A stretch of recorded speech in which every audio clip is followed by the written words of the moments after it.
के निकल पड़ा सैलानी रे सैलानी रे सैलानी।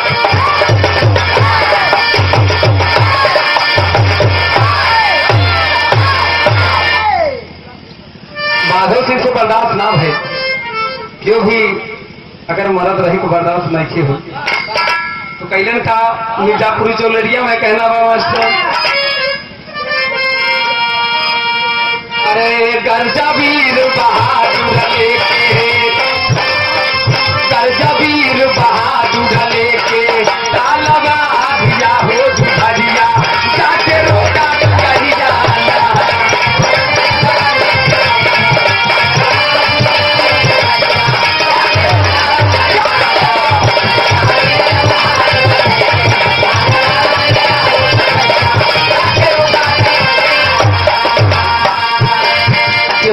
माधव सिंह अकेले निकले पड़ा, हाथ में तलवार लेकर चल पड़ा।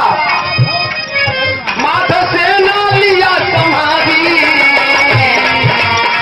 कैसे शेर समर में हारी।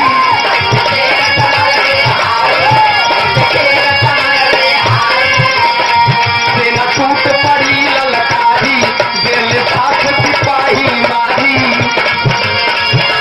कटे लगल तब दुश्मन के ममूरिया हो झुझरिया जाके रोका डुबरिया।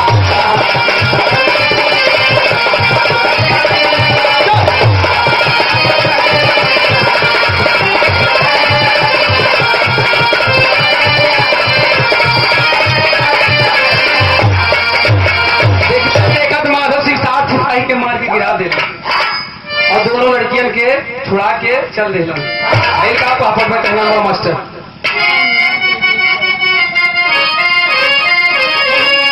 अरे डर के मारे सेना चली बड़ाई बड़ी बुराई बा। अरे डर के मारे सेना चली बड़ाई बड़ी बुराई बा।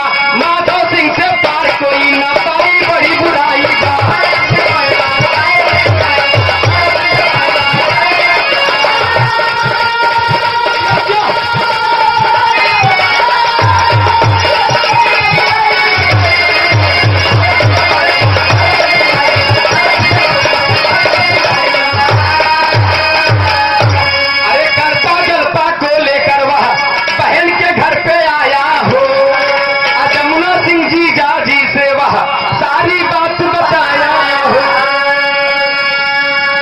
जमुना कल्पा जल्पा के छुड़ा के लेकर माधव सिंह गए अपने जीजा जी के पास। उनका जीजा जी के नाम रहा जमुना सिंह।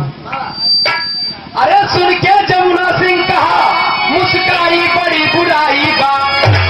अरे रहा सबसे ईमान कोई आई बड़ी बुराई बा।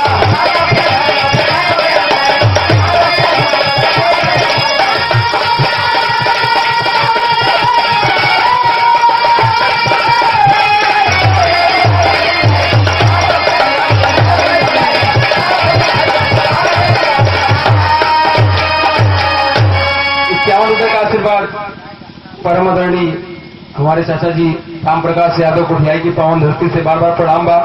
कहना बा आल्हा के भाव में मास्टर,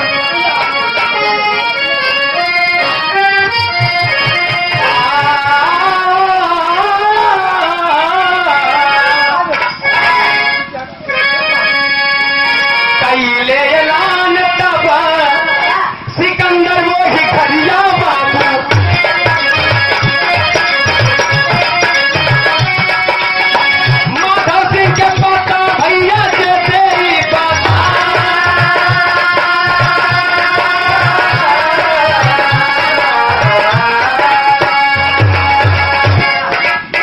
₹1 लाख